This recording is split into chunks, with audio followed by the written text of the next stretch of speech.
2024 पासून तहसीलदार निलेश पाटील हे करप्टेड आहेत।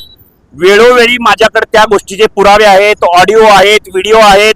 संबंधित तहसीलदारांना, निलेश पाटलांना मी मोबाईलमध्ये चॅटिंग केलेलं आहे की XYZ ठिकाणी वाळू असल, मुरुम असल याची तस्करी चालू आहे। त्यांनी मला प्रतिउत्तर दिलं होतं की ठीक आहे, आपण या गोष्टीवर कारवाई करू।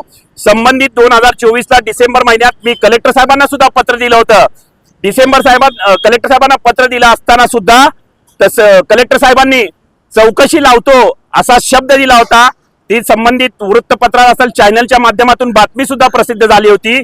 पण त्याच्यानंतर मला सांगा, कार्यालयीन प्रमुख म्हणून तहसीलदारवर कारवाई होणं गरजेचं आहे। तहसीलदारच्या अंडरमध्ये असलेले नायब तहसीलदार असतील किंवा मंडळ अधिकारी असतील किंवा तलाठी असतील, हे 4 लोक अँटी करप्शन झालेले आहेत। म्हणजे या सगळ्या गोष्टीची जबाबदारी फक्त आणि फक्त तहसीलदार निलेश पाटलांवर जाते। तरी सुद्धा त्यांची चौकशी प्रशासन आणि शासन करत नाही। म्हणून मी महसूल प्रशासनाला सुद्धा पत्र दिलेलं आहे, मेल केलेला आहे। सीएम असतील, डीसीएम साहेब असतील, कलेक्टर साहेबांना सुद्धा पत्र दिलेलं आहे, विभागीय आयुक्तांना सुद्धा समक्ष जाऊन पत्र दिलेलं आहे। त्यानुसार त्यांची चौकशी लागलेली आहे। चौकशी समिती इथं आलेली आहे, पण चौकशी समिती काय करत आहे?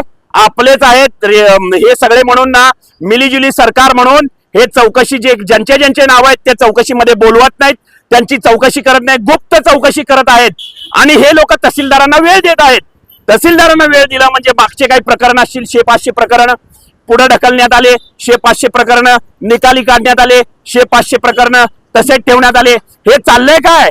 तहसीलदार हे करप्टेड आहेत हे सिद्ध झालेलं आहे। त्यांच्या इथला एक नायब तहसीलदार हेडगिरे साहेब काही दिवसापूर्वी मी पत्र दिल्यानंतर, आंदोलन केल्यानंतर लगेचच अँटी करप्शन झालेलं आहे। म्हणजे या कार्यालयात भ्रष्टाचार चालतो का नाही हे आपल्या माध्यमातून पूर्ण महाराष्ट्र राज्याला दाखवून द्यावं ही आपल्याला विनंती करतो।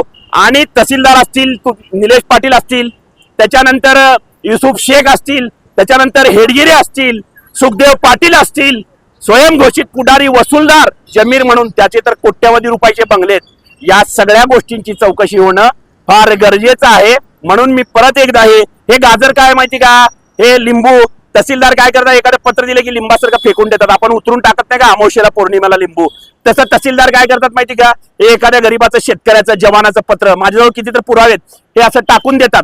आणि गाजरं काय, पैसे द्या नाही तर गाजरं दाखवतात, आज करतो, उद्या करतो, परवा करतो। त्याच्यासाठी हे गाजरं लिंबू घालून मी आज आंदोलन केलेलं आहे, जेणेकरून तहसीलदारची खरंच चौकशी व्हायला आणि निलंबित करा, त्यांना निलंबित करून चौकशी करा, नाहीतर ते हस्तक्षेप करणार चौकशीमध्ये आणि परत काय ना काय तू 1-2 करून मग जे काय चौकशीचं मात्र करणार आणि प्रशासनाला समजणार नाही, शासनाला सुद्धा समजणार नाही। या माध्यमातून त्यांची चौकशी नाही झाली तर महसूल मंत्र्याच्या घरासमोर आक्रमकरित्या मोठ्या प्रमाणात मी आंदोलन केल्याशिवाय राहणार नाही। त्यांचा मेनू आहे, मेनू कार्ड आहे, ते कोणीतरी गायकवाड म्हणून आहे, तुम्हाला सांगतो त्यांचा तर रेट ठरलेला आहे। उतार्यावर नावं लावायचं असेल 1.5 लाख, माझ्या मित्राकडनं घेतले 3 लाख उतार्यावर नावं लावायला। अहो लाज वाटायला पाहिजे। शेतकऱ्यांचा 7-12 उतारा असेल किंवा शेतकऱ्याची काही असतील ते बाकीचे रस्त्याचे प्रश्न असतील, हे मेनू कार्ड ठरवलं। हॉटेलमध्ये जसं लिहिलेलं असतं उपमा 25 रुपये, चहा 10 रुपये, तसं लिहिलेलं आहे। उतार्यावर नावं लावणे 1.5 लाख आणि तुमचे 42 ब चे कामं, 155 चे कामं, वेगवेगळे रेट लावलेले आहेत। हे असे रेट लिस्ट करून हे भ्रष्टाचारी अधिकारी आहेत, त्यांच्यासाठी प्रहार जनशक्ती पक्ष नेहमी मैदानात उतरून आंदोलन केल्याशिवाय राहणार। आता सध्या विभागात चौकशी चालू आहे, त्या चौकशी जे करते विभागात त्याच्यावर विश्वास आहे का? चौकशी समिती इथं आलेली आहे, चौकशी समितीवर विश्वास नाही म्हणून तर आंदोलन केलेलं आहे। चौकशी समितीने माझं पत्र आहे, माझ्या पत्रावर विभागीय आयुक्तांनी यांची चौकशी लावलेली आहे। 2024 असू दे किंवा आत्ताचं कालचं पत्र असू दे, महिन्यापूर्वीचं, विभागीय आयुक्तांनी आदेश दिलेले आहेत, अधिकारी पाठवलेत। पण संबंधित अधिकारी ज्यांनी स्वतः चौकशी लावली, ज्यांनी पत्र दिलं, ज्यांच्याकडे पुरावेत, त्यांना विश्वासात घेत नाहीत, त्यांच्या विरोधात पण आंदोलन करतो, विभागीय आयुक्ताच्या कार्यालयात आंदोलन करतो। आंदोलन करणं माझं हत्यार आहे, आंदोलन करणं। जोपर्यंत हा माणूस घरी बसत नाही तोपर्यंत मी आंदोलन करत राहणार।